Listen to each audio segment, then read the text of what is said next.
오늘 하느님과 춤을이라고 하는 리차드 로워 사제의 책을 드디어 1장 시작을 합니다. 근데 퍼스트 챕터의 제목은 긴급 요망, 삼위일체 혁명이라고 하는 제목입니다. 우리가 삼위일체라고 하는 그 단어를 알고 있지만 혁명적인 우리들의 그 삼위일체에 대한 그 인식 방법이 바뀌어야지 된다라고 하는 의미입니다.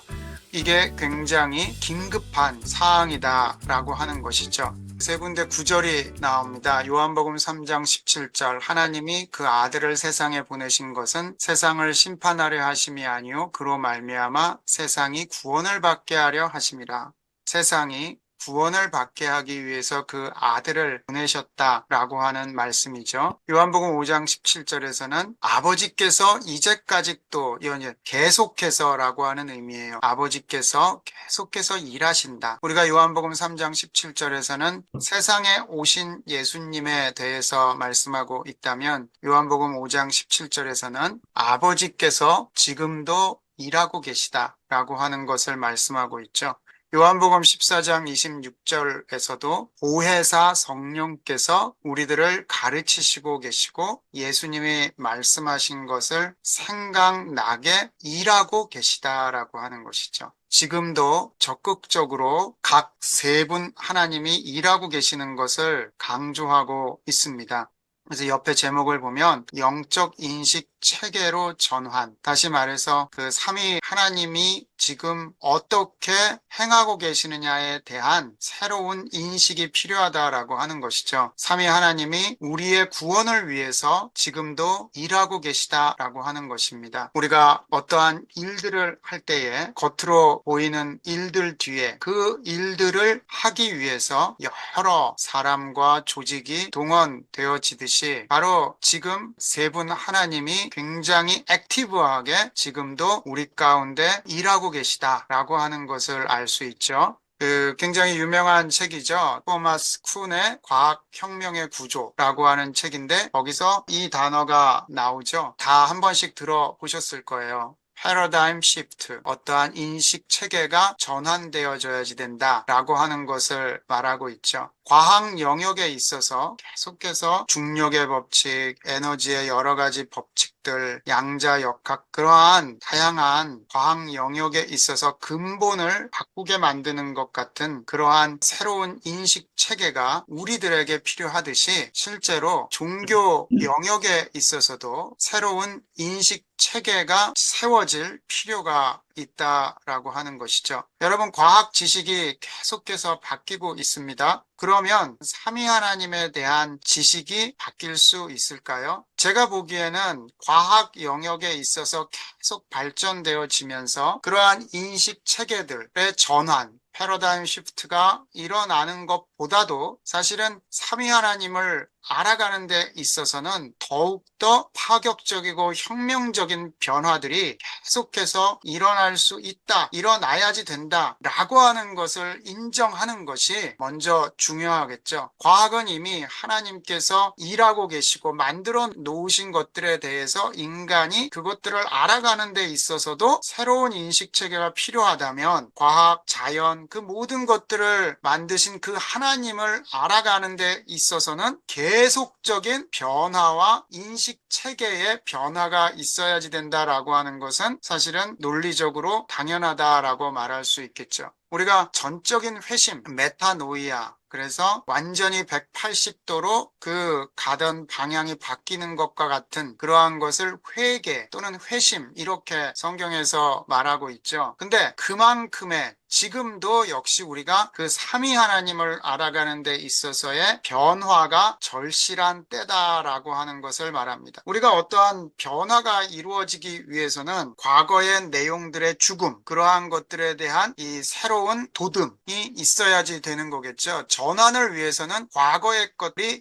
죽어야지 된다라고 하는 정도까지 우리가 그렇게 인식의 변화가 필요하다라고 하는 것이죠. 마치 회개한다라고 주님의 나라에 들어간다라고 할 때에 옛 세상에서 새로운 세상으로 들어가듯이 지금 마치 삼위 하나님에 대한 이해는 그 정도의 변화를 필요로 하는 시기다라고 저자는 강조를 합니다. 자, 이제 우리가 좀 깊이 생각해 봐야지 되고 정직하게 또 투명하게 우리 자신을 좀 살펴보아야지 될 내용들입니다. 이거는 뭐냐면은 하나님에 대한 인식 체계가 그러면은 어떻게 바뀌어야지 된다, 시프트가 이루어져야지 된다라고 하는 것인가 라고 했을 때 우리가 가지고 있는 인식 체계 가운데서는 우리의 군주로서의 왕으로서의 하나님에 대해서만 우리가 인식 체계를 갖고 있는 경우가 있습니다. 그런데 이제는 우리를 관계 안으로 초대하시는 삼위 하나님에 대한 이해가 우리에게 필요하다라고 저자는 말하고 있죠. 여기서 우리가 어떠한 군주로서의 하나님이라고 하는 의미는 하나님을 우리들에게 위협을 하시는 분, 우리에게 항상 두려움의 대상으로만 계신 분, 그러한 분이 아니라 위에서 우리를 내려다보시고 우리들에게 항상 경계를 짓고 우리들을 판단하시는 그 하나님으로서만 인식하는 것이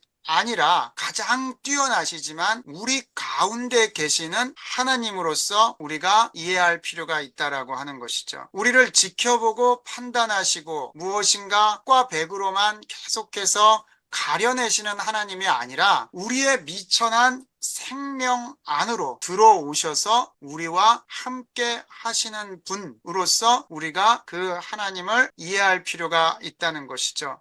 우리에게 숨을 불어넣으시고 우리의 숨과 같이 호흡하고 계시는 그 하나님, 우리의 좋을 때뿐만 아니라 우리의 약할 때, 나쁠 때, 그때조차도 우리와 함께 하시는 하나님. 세 번째 보게 되면 어떤 것이 속하지 않은지를, 어떤 것이 쉽게 말하면 선하지 않은지를 항상 가려만 내시는, 마치 이그제미너처럼 어떠한 인스펙션을 하는 사람인 것처럼 O와 X를 계속 가려내시는 그 하나님으로만 우리가 생각하고 있는지 돌아보고 우리 생명 안에 선한 것 그리고 고통스러운 것 가운데서도 함께 하시는 그 하나님을 우리가 그러한 하나님으로서 우리가 새로운 인식이 필요하다라고 하는 것이죠. 칭의 신학, 이게 이신칭이라고 그러죠. 우리가 믿음으로 의롭게 된다. 그래서 이것은 100번 맞는 말씀이죠. 그런데 이러한 인식 체계만을 갖고 있으면 안 된다라고 하는 것이죠. 마치 재판장에서 재판을 내려서 판사가 당신은 의롭습니다. 당신은 무죄입니다. 그렇게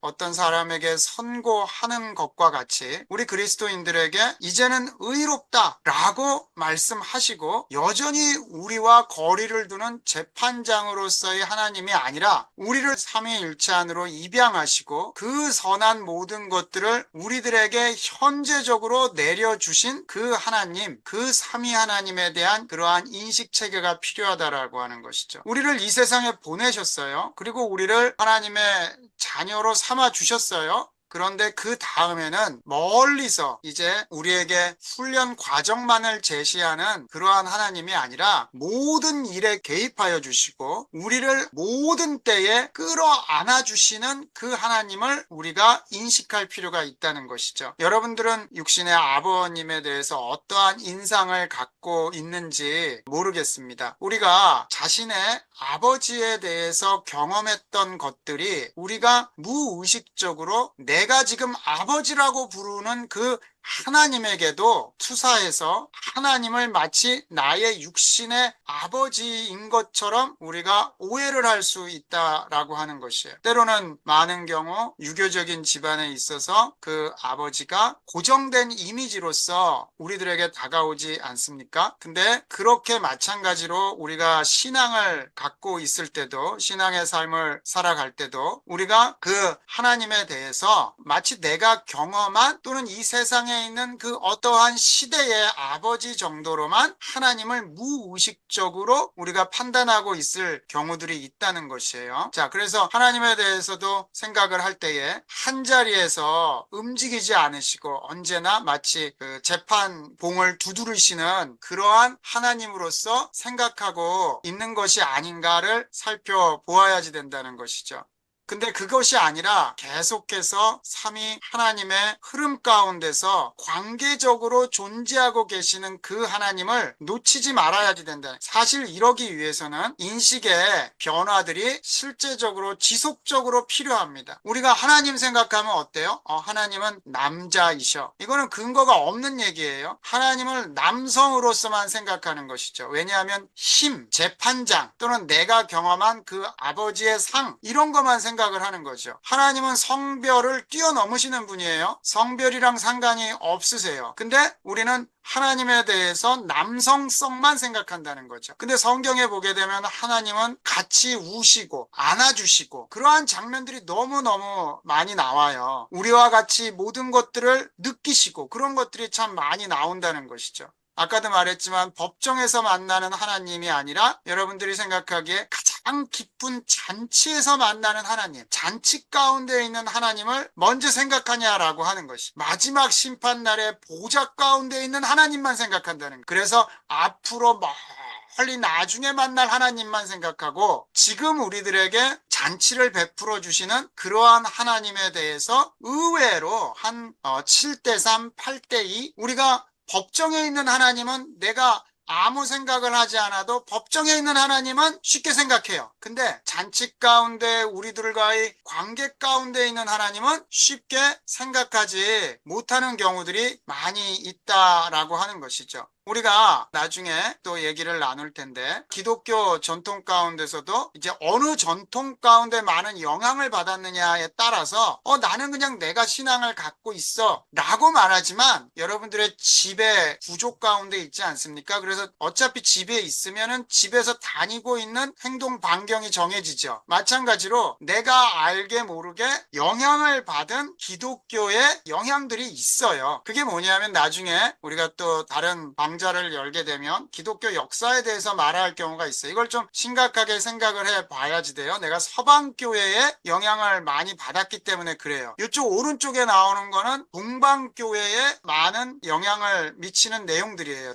그러한 삼위일체관도 좀 다를 수 있다라고 하는 것이에요. 여러분들이 삼위 하나님에 대해서 생각을 할 때에 그 영향력이라고 하는 것을 정말로 혁명적이다라고 생각해 볼 수 있다는 거예요. 뭐냐면 생명력이 가득한 자극을 가지고 있는, 다시 말해서 우리가 스마트폰을 쓰면은 엄청나게 많은 전파들이 보이지 않는 데서 오고 가고 있는 거잖아요. 그리고 이 우주 가운데 엄청난 에너지의 장들이 자기장과 같은 것들이 펼쳐지고 있어요. 그리고 나무들을 보게 되면은 그 나무가 중력을 거슬려서 마치 밑에서 위로 물줄기가 뿜어져 올라가고 있는 거 아니에요? 그거를 발견할 수 있잖아요. 삼위 하나님의 영향력들이 지금도 우리들 가운데 굉장히 영향력을, 파워를, 생명력을 우리들에게 끼치고 있다라고 하는 것이에요.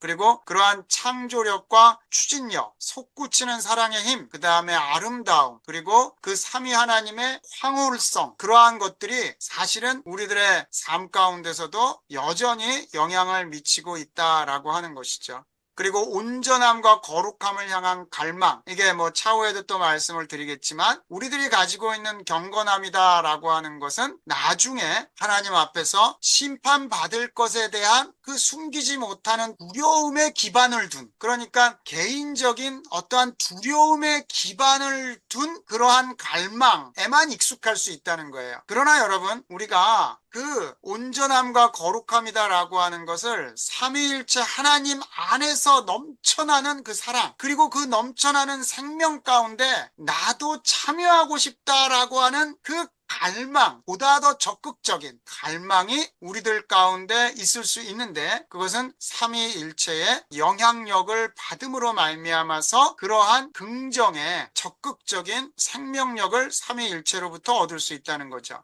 이 내용을 보시게 되면 만유이시며 만유 안에 계시는 생명 되신 그리스도, 이게 성경에 나오는 표현들이죠. 골로새서 3장 11절에 보면 거기에는 헬라인이나 유대인이나 할레파나 무할레파나 야만인이나 수구디아인이나 종이나 자유인이 차별이 있을 수 없느니 오직 그리스도는 만유시요 만유 안에 계시니라.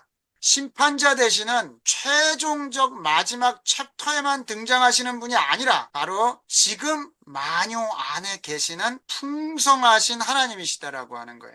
골로새서 3장 4절에 보게 되면 우리 생명이신 그리스도께서 나타나실 때에 그때에 너희도 그와 함께 영광 중에 나타나리라. 지금 우리가 호흡하는 거는 마치 내 힘으로만 하는 게 아니에요. 그리고 일부 하나님의 힘을 받아서 하는 것도 아니에요. 뭐예요? 전적으로 그리스도의 생명으로 우리가 살아가고 있는 거예요. 마치 하나님은 나에게 기계와 같이 그냥 나에게 심장을 줘서 그냥 심장이 혼자서 그 박동하도록 하신 거야. 그게 아니라는 거예요. 내가 지금 숨 쉬고 있는 모든 것 가운데서 그리스도의 생명이 넘쳐나고 있다는 거예요. 나의 생명, 그리스도의 생명이 따로 있는 게 아니라는 거예요. 그걸 쉽게 분리할 수 있는 게 아니라는 거예요. 그래서 우리는 마치 주님께 서비스하듯이 내가 이미 내 건데 주님께 조금 주님이 하신 거 인정해 드릴게요 라고 하는 때로는 오만한 말을 하게 되는 것이죠.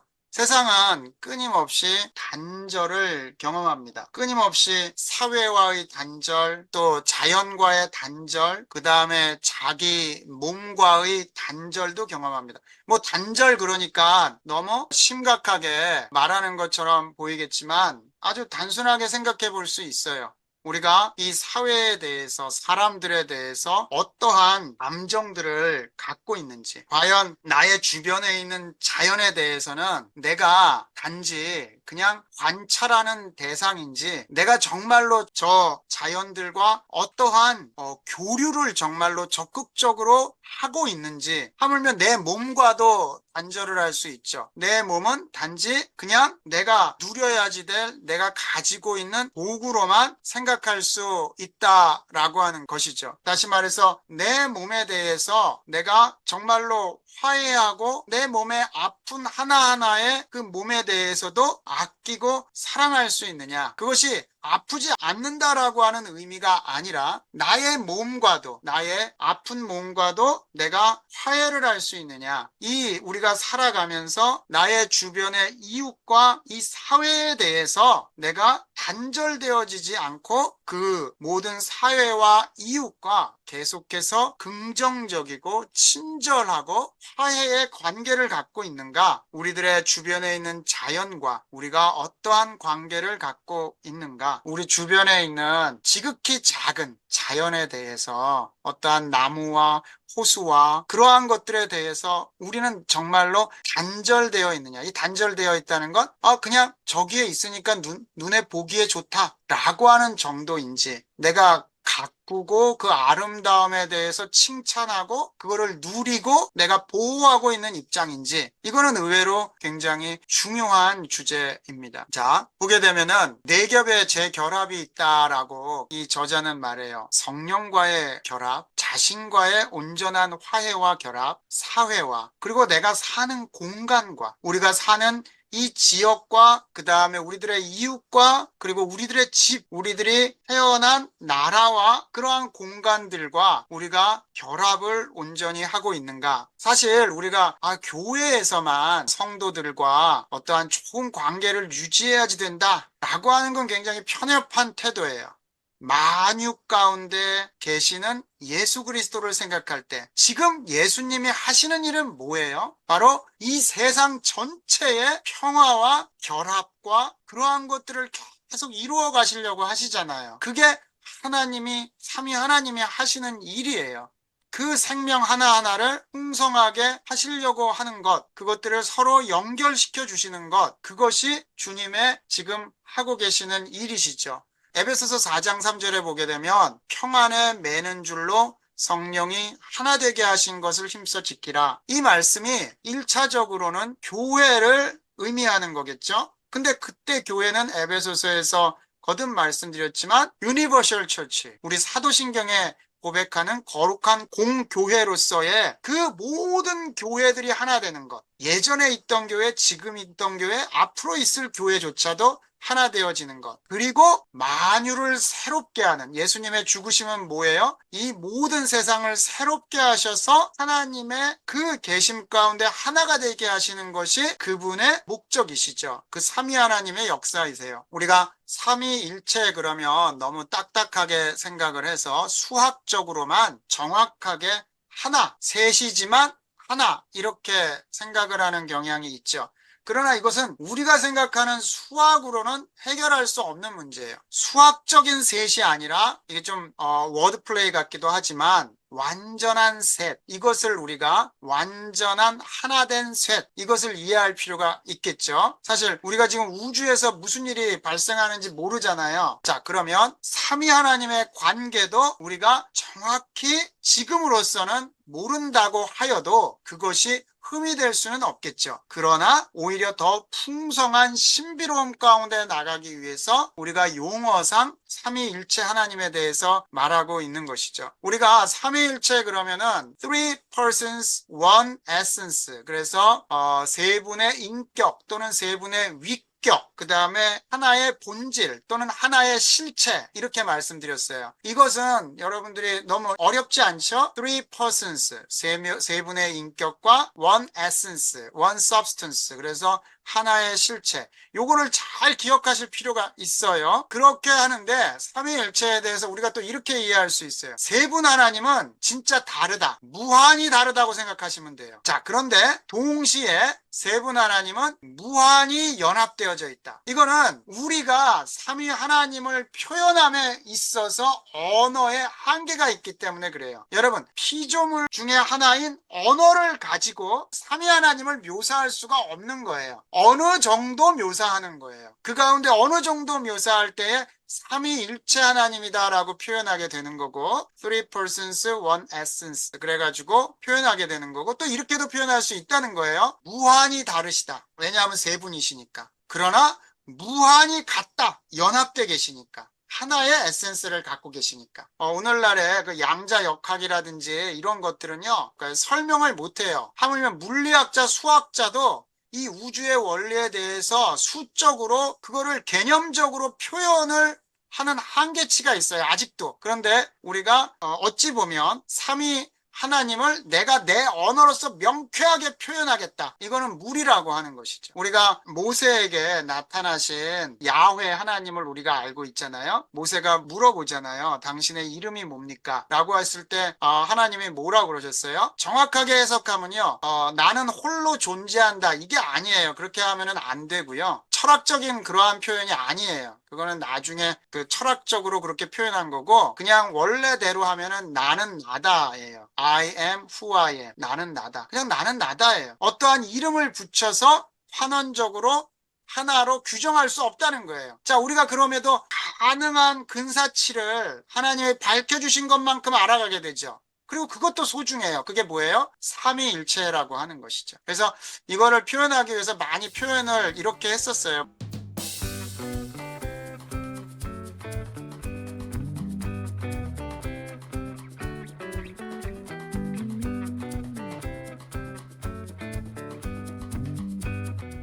삼위일체를 생각할 때에 내 스스로도 어디에다가 먼저 포커스를 두느냐에 따라서 삼위일체에 대한 포커스가 달라져요. 우리가 생각하는 건 너무 하나님, 그러니까 한 분 하나님의 포커스를 맞춰서 그 다음에 세 분이 어떻게 되지? 이렇게 해석하는 경우가 있어요. 보통 그렇게 해석해요. 성경에 하나님이라고 하는 거는 사실은 이제 한글 성경에서 그렇게 표현한 거예요. 하나라고 하는 걸 그냥 강조하기 위해서. 그러니까 삼위일체 그러면은 우리가 삼위일체 할 때 3보다도 1에다가 포커스를 둬서 하나인 분이 어떻게 세 모양으로 또는 세 분으로 나타나지? 그렇게 생각이 흘러가잖아요. 근데 거꾸로 생각해 보세요. 세 분인데 어떻게 한 분이시지? 우리도 무의식적으로 어디서부터 출발하냐면 워낙 성경에 하나라고 하는 거를 많이 써놔가지고 하나에서 한글 성경에 하나에서 세수로 가는데 어려움을 겪어요. 근데 똑같긴 하지만 어려움은 똑같지만 세 분이에요. 무한히 다르신 세 분.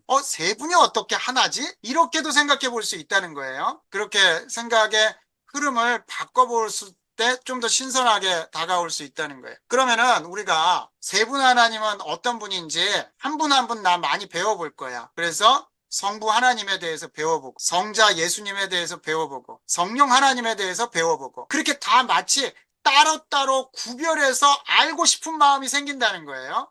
어느 정도는 알 수 있겠죠. 그러나 제일 중요한 게 뭐냐 하면은 리차드 로어도 강조하고 또 학자들도 강조하고 우리들의 신앙에 있어서 또 새롭게 생각해 봐야지 될 내용은 뭐냐면 삼위 하나님의 이 관계가 이 흐름이 어떻게 이루어지느냐를 잘 살펴볼 필요가 있다는 거예요. 세 분 하나님을 완전히 독립적으로 살펴보는 거는 굉장히 한계가 있어요. 그것보다도 세 분 하나님이 어떻게 서로 간에 일하고 계시느냐를 흘러가고 있느냐를 살펴볼 필요가 있다는 거예요. 예수님은 하나님과 제약이 없는 대화요, 전적인 긍정이시오, 모든 것을 포용하시고 한 방향으로 흐르는 분이시고 절대로 멈추지 않고 흘러넘치는 사랑의 물레방아로 제시된다. 다시 말해서 예수님과 성부 하나님 사이에 정말로 이 막힘이 없는 그러한 대화들, 모두가 완전히 긍정하는, 성부와 성자가 온전히 긍정하고 서로를 포용하는 그러한 그 두 분의 관계, 우리 인간이 지닌 그 어느 것도 신성한 하나님 사랑의 흐름을 멈출 수가 없다. 우리의 가장 간악한 죄로도 이 영원한 사랑의 흐름의 패턴을 없앨 수 없다. 하나님은 늘 승리하시고 하나님 사랑은 영원히 승리할 것이다. 사랑은 피하지 않고 하나님 역시 패하지 않으신다. 우리는 신성한 춤이 지닌 수그러들 줄 모르는 분출의 그 솟아나는 그 삼위 하나님의 그 사랑의 힘들을 우리는 멈출 수 없다. 하나님에게 투사된 어떠한 보복성 정의마저도 넘쳐흐르는 사랑의 삼위일체라는 렌즈를 통해 하나님의 자비로 죄는 무효가 되고 복원시키는 정의로 올바로 재구성된다. 여러분, 이게 다시 앞으로 넘어가는 거예요. 패러다임 시프트가 이루어져야지 되는 게 뭐냐 하면 제일 먼저 내가 하나님에 대해서 떠오르는 게 뭐냐라고 하는 거예요. 그것에 있어서 가장 베이스가 되는 건 뭐냐 하면은 바로 이 삼위 하나님 사이에서 이루어지는 놀라운 사랑이라고 하는 거예요. 여러분들이 어느 정말로 건강한 가정을 생각한다고 생각해 보세요. 여러분들이 알고 있는 그 가정을 생각을 할 때에 저 가정은 언제나 그 아버지가 절대 권력을 행사하고 있어 라고 말하지 않는다는 거예요. 하물며 우리가 건강한 가정을 생각할 때도 저 가정은 엄마와 아빠 사이에 완전한 사랑과 대화가 있어 라고 먼저 생각한다는 거죠. 그리고 저 자녀들은 그 부모를 공경하고 부모는 그 자녀들을 사랑해 라고 하는 걸 먼저 생각한다는 거예요. 그러면 우리가 하나님을 생각할 때 어떻게 생각해야지 되냔 말이죠. 우리 하나님은 삼위 하나님 사이에 너무나 놀라운 사랑이 넘쳐나고 있어 라고 하는 걸 먼저 생각할 수 있어야지 된다는 거죠. 이러려면은 아까 토마스 쿤이 말한 것처럼 과학 영역의 패러다임 시프트가 이루어지는 것처럼 신앙에 있어서도 패러다임 시프트가 이루어져야지 된다는 거예요. 여러분, 저는 사실은 리처드 로어의 책을 몇 년에 걸쳐서 사실 조금씩 계속 읽어왔어요. 근데 제가 가지고 있는 유교적인 틀, 제가 가지고 있는 교회에서 배운 틀, 제가 처음 접한 하나님에 대한 이미지, 그거는 잘 안 바뀌더라고요. 지금도 안 바뀌어요, 잘. 뭐냐면 이렇게 계속 리마인드 하지 않는 이상 삼위 하나님 사이에서의 넘쳐나는 생명력과 사랑을 먼저 떠올리지 않아요. 뭐냐면 위험 있는 재판장으로서의 하나님만 먼저 떠올라요. 그래서 언제나 선과 악을 가르는 것으로만 생각해요. 그러한 하나님으로서 가장 먼저 떠올라요. 철저하게 밑에서부터 우리들의 인지혁명이 일어나지 않는 이상 쉽게 안 바뀐다라고 하는 것이에요. 자, 좀 더 보도록 하겠습니다. 우리가 삼위 하나님에 대해서 생각할 때요, 관계성에 대한 거를 먼저 생각해야 된다는. 뭐냐 하면 삼위 하나님 그러면요, 우리는 예수님에 대해서 한참 생각한다고 생각해요. 그리고 성령에 대해서 한참 생각한다고 생각해요. 그 다음에 성부 하나님에 대해서 재판장처럼 위에 보좌에 계신 분으로서 한참 생각해야지 된다고 생각해요. 그러나 맨 앞에 얘기한 것처럼 그 일하시는 삼위 하나님을 먼저 생각하고 그분들 사이에서의 사랑의 관계를 먼저 생각하고 거기서부터 나오는 사랑으로부터 분출되어지는 걸 먼저 생각해야지 되고 그분들의 관계를 먼저 생각해야지 된다고 그랬어요. 자, 근데 우리들이 하나의 실체, 하나의 존재만 생각하게 되는 데는, 거기에 완전히 끌리게 되는 데는 사실은 오래전부터 우리들의 사고 구조 가운데 그렇게 돼 있다는 거예요. 뭐냐면 아리스토텔레스가 우주에 대해서, 세상에 대해서 생각할 때에 두 가지 생각의 방법이 있다고 했는데 뭐냐면 실체와 관계에 관한 두 가지의 어떠한 생각의 흐름이 있다고 했는데 아리스토텔레스는 강조한 것이 각각의 존재에 대해서만 강조를 했던 거예요. 실체를 규정하는 것은 다른 모든 것으로부터 독립된 어떤 것으로서만 그렇게 강조를 하는데 사실은 삼위 하나님에 대해서 이해하려면은 삼위 하나님에 대한 관계들을 풍성히 이해해야지 된다라고 하는 거예요. 나무가 있다 그러면은 나무 그러면 어떤 건 실체예요. 사실 나무라고 하는 명명을 한 것도 사람과의 관계 가운데 나온 얘기겠지만 여하튼 어떠한 크게 봐서 하나의 실체예요. 근데 아버지 그러면 어떻게 돼요? 아버지라고 말하는 순간 어떻게 되는 거예요? 어머니가 있구나, 자녀가 있구나, 관계성에서 나온 단어라고 하는 것이에요. 우리가 성부 하나님이라고 할 때는 관계성 가운데 나온 성부를 말하는 거죠. 아들 역시도 마찬가지고 관계성 가운데 나온 단어예요. 우리 자신에 대해서 생각을 할 때도 마찬가지라는 거예요. 우리는 끊임없이 나 홀로라고 하는 생각을 갖고 있어요. 이게 그냥 아주 뿌리 깊은 생각이에요. 물리적으로, 피지컬리 이해해도 우리는 지금 누구의 호흡으로 살아가는 거예요? 아, 이건 하나님이 주신 내 심장이 박동을 해서 이루어지는 거야. 내 호흡이야라고 생각한다는 거예요. 이건 아주 뿌리 깊은 생각이죠. 그러나 내 호흡이 내 호흡이 아니라 하나님의 호흡이라고 하는 거예요. 하나님의 호흡. 내 자라고 하는 거에만 하나님과 분리된 나로서의 에고를 찾는 거에만 열중을 한단 말이에요. 그러면 마치 내가 완전한 나를 찾아갈 거라고 착각을 한다는 거예요. 나와 하나님을 분리한 채로 나의 아이덴티티를 찾아간단 말이에요. 그렇게 찾아지나요? 안 찾아진다는 거죠. 나는 어디에 있다는 거예요? 그리스도 안에 있다는 거예요. 이게 관념적인 생각이 아니라 마치 내 호흡이 하나님의 지금 나의 호흡이 하나님의 호흡인 것처럼 나의 아이덴티티는 하나님 안에 있다는 거예요. 그 관계를 떠나서는 나의 아이덴티티를 찾을 수가 없다는 거예요. 요한복음 17장을 보게 되면은 여기서 아버지와 예수님을 다른 색깔로 하이라이트를 한번 해보시라고 그랬는데 그렇게 하면 아버지와 예수님과의 관계를 알게 돼요. 그 관계에 집중해야지 된다는 거예요. 그래야지 삼위 하나님을 알아간다라고 하는 것이죠. 그냥 간단하게 몇 구절만 잠깐 보게 되면 요한복음 17장 3절을 보게 되면 영생은 곧 유일하신 참 하나님과 그가 보내신 자 예수 그리스도를 아는 것입니다. 이 안다라고 하는 건요. 관념적인 알미 아니라 인지의 혁명을 통해서 지식적 알미 아니라 총체적인 알을 의미하는 것이에요. 그렇게 내가 성부 하나님과 성자 예수님 그분들을 알아간다라고 하는 거예요. 자, 13절을 보게 되면 지금 내가 아버지께로 가오니 내가 세상에서 이 말을 하옵는 것은 그들로 내 기쁨을 그들 안에 충만히 가지게 하려 함이라. 이 예수님의 기쁨이 뭐겠어요? 바로 아버지께서 자기에게 하라고 하신 일을 하시고 아버지가 주신 그 사람들을 보존하고 지킨 것이고 그 기쁨들이 동일하게 그 제자들, 그 사람들 가운데 충만하게 가지게 되기를 원한다는 거예요. 아버지에 대한 그 관계, 그 순종의 관계가 똑같이 그 사람들에게 이루어지기를 원한다라고 하는 거예요. 그러니까 그 관계 안으로 이끌어들이기를 정말로 원하신다는 거예요. 21절에 아버지여, 아버지께서 내 안에, 내가 아버지 안에 있는 것 같이 그들도 다 하나가 되어 우리 안에 있게 하사 세상으로 아버지께서 나를 보내신 것을 믿게 하옵소서. 아버지께서 내 안에, 내가 아버지 안에 있는 것 같이 함께 있음이에요. 그리고 그들도 다 하나가 되어서 어디 안에 있게 하시기를 구하는 거예요? 아버지와 아들이 있는 그 안에 함께 있기를 원한다라고 말씀하시는 거죠. 예수님이 나를 사랑하셔. 하나님이 나를 사랑하셔. 성령이 나를 사랑하셔. 그러면은 그 세 분은 어떻게 사랑하셔? 라고 질문을 충분히 우리가 할 수 있다는 거죠. 그 사랑 가운데서 여기 21절에도 말하는 것처럼 아버지와 아들 간의 사랑 가운데서 우리가 그 사랑에 초대를 받은 거예요. 그러나 우리는 너무나 개별적으로 관계 맺는 것에 익숙해 있다라고 하는 것이죠. 자, 관계성 안에서의 구원이다라고 하는 것이에요. 구원이라는 것은 아까 요한복음 17장의 표현대로 가자면 관계성 안으로 불러들이시는 거예요. 우리를. 그리고 성령은 항상 우리들 안에서 일하고 계시는 거예요.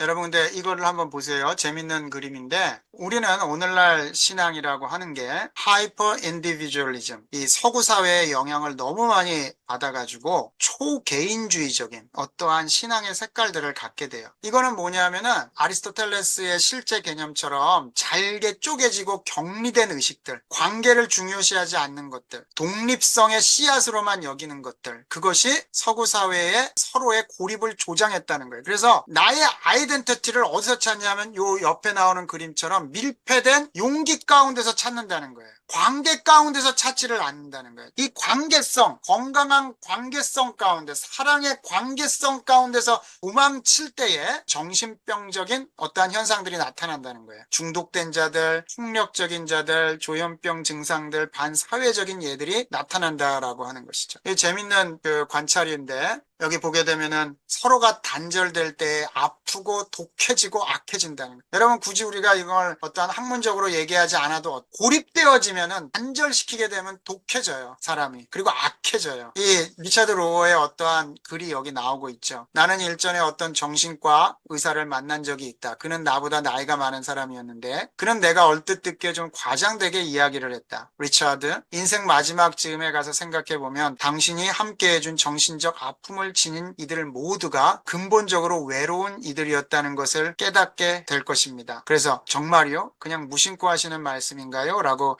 그 정신과 의사한테 얘기하니까 물론 어느 정도겠죠. 하지만 어떤 정신병에는 물리적인 요인들이 있긴 하지만 외로움이 바로 그 병을 도지게 하는 겁니다. 여러분, 인체에도 세포가 따로 놀게 되면 이게 흘러가지 않으면 암이 되고 치명적인 병이 되죠. 마찬가지로 한 개인도 관계 가운데 들어오지 않으면 삼위일체의 관계 가운데서 벗어나게 되면 어떻게 되는 거예요? 외로움이 생기고 단절되어지고 독해지고 악해질 수 있다라고 하는 것이죠.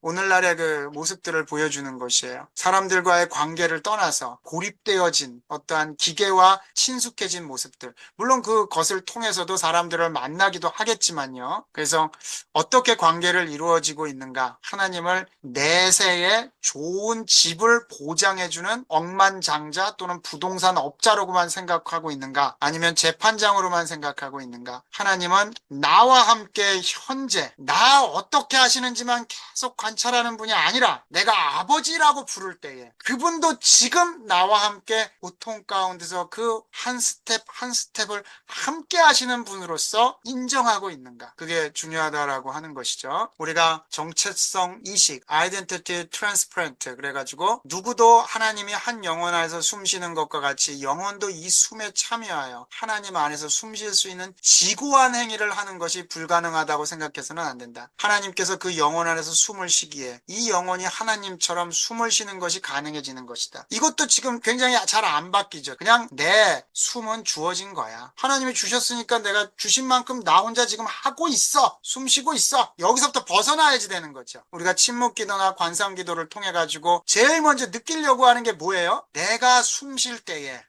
하나님이 나를 통해서 숨 쉬는 걸 경험하는 거예요. 그게 사실인데 하나님과 별개로 나는 숨 쉬고 있다라고 하는 생각이 치명적으로 내가 그러한 생각들을 갖고 있다는 거예요. 이거 바뀌는 거 쉽지 않습니다. 지속적으로 연습해야지만 가능해요. 자, 이제 거의 다 왔습니다. 우리는 나와 그것으로서 그것을 마치 사물화하는 데만 익숙하다는 거예요. 하나님에 대해서도 어때요? 나와 살아계신 하나님, 생명을 주시는 하나님이 아니라 나에게 좋은 것을 주신 그 어떠한 행위를 하시는 분으로서만 객관화시킨다는 거예요. 나와 그분 사이의 인격적인 교제로서의 그것이 아니라 나의 에고를 부풀리기 위해서 많은 거를 채워주시는 분으로서만 생각한다라고 하는 것이에요. 마치 하나님도 객관적인 그것으로만 생각한다는 거예요. 내가 지금 하나님의 풍성한 생명 가운데 그 숨 가운데 내가 살고 있다고 생각하지 않고 하나님이 나에게 지금 산소 호흡기를 줬으니까 그것만큼만 나는 살 거야 라고 생각한다는 거예요. 그게 아니라 하나님이 나와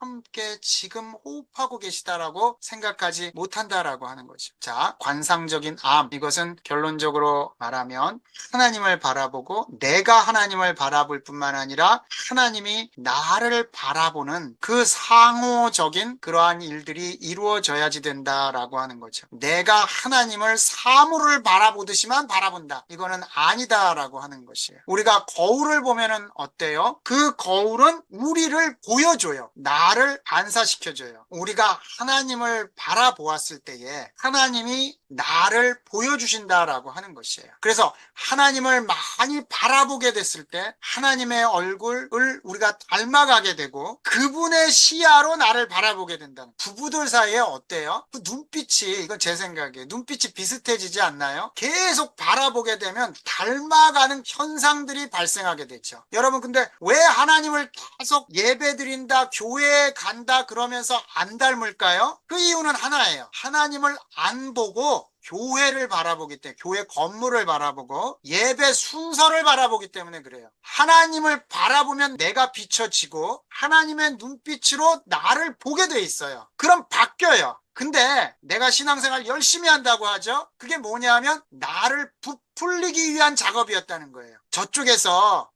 계속 나에게 뭔가 공급을 내가 빼내가지고 나를 부풀리기 위한 작업이었다는 거예요. 그러면 나는 안 바뀌어요. 그래서 안타깝지만 교회 오래 다니면 어때요? 적지 않은 경우가 고집스러워지는 경우도 굉장히 많아요. 그리고 더 강팍하게 되는 경우도 많아요. 우리가 요한복음 새벽 예배 때 말씀 듣고 있지만, 그렇게 말씀을 잘한다고 하는데 왜 예수님이 왔을 때 예수님을 못 알아봤겠어요? 그들은 하나님을 보는 사람이 아니었기 때문에 그래요. 하나님을 봤으면 거울에 다시 반사되듯이 자기의 얼굴을 보게 되고 하나님의 얼굴을 닮아갔어야지 돼요. 그러나 그들은 전통을 바라봤고 오늘날로 말하면 교회 생활 자체가 우상이 된 거예요. 예배당에 들어갔다 나왔다 한 게 우상이 된 거예요. 성경을 폈다 접었다 한 게 우상이 된 거예요. 그렇게 해서는 안 바뀌어요. 뭐냐면 그거는 아까 말한 것처럼 나와 하나님으로 본 게 아니라 나와 그것으로 본 거예요. 나와 하나님의 거울을 보듯이 바라봄이 있어야지 된다는 거죠. 그거를 놓치면은 신앙생활은 에고를 부풀리는 과정이 된다라고 하는 것이에요. 바로 이 하나님을 직접 뵙는 그러한 모습들. 그래서 모세가 하나님을 뵌 다음에 그 얼굴이 빛났다고 그랬죠. 일반 사람들도 상식적으로 알잖아요. 바로 자기의 얼굴에 대해서 어느 때가 되면 책임을 져야지 된다고. 그건 뭐예요? 자기 얼굴이 하나님의 얼굴을 반사할 수 있는 얼굴이 되어져야지 된다고 우리는 기독교적으로 이해할 수 있겠죠. 사람들은 친밀하게 거울에 비춰보는 것보다 법과 자신들을 안심시켜주는 반복적인 예식을 선호한다. 진정으로 거울에 비춰보면 단 한 번 받아들이고 인식되는 것으로 충분하다. 단 한 번만이라도 거울에 자기 자신을 비춰보아야지 된다라고 하는 거예요. 그랬을 때에 마지막으로 우리 내면의 인식 주체요 모든 것을 상기해주는 존재로서 우리 안에 성령을 심어주심으로써 우리를 하나님의 안으로 포함해 주셨다. 우리는 우리가 하나님을 알고 받아들이는 바로 그 움직임 안에서, 그 관계의 움직임 안에서 우리 자신을 알고 받아들이게 된다. 삼위일체 교리에서 정말 중요한 것은 진정한 알은 결국 참여적인 지식이지 삶에 있어서 한계가 있는 형태인 이성적인 계산은 아니다. 또는 에고적인 부풀림이 아니다라고 하는 것이에요. 그분을 봐야지 된다라고 하는, 거울을 보듯이 그분의 얼굴을 바라봐야지 되고 그분의 관계 안으로 들어가야지 된다는 거예요. 그리고 그분도 역시 우리를 그 관계 안으로 정말로 초청하기를 원하는 거예요. 엄마와 아빠가 자녀들을 엄마와 아빠 사이의 그 사랑 안으로 그들을 품고 싶지 않나요? 마찬가지로 삼위 하나님도 우리를 그렇게 품고 싶어 하시는 것이에요. 그리고 지금 사실은 품고 계시는 것이죠. 자, 오늘은 여기까지 함께 했습니다.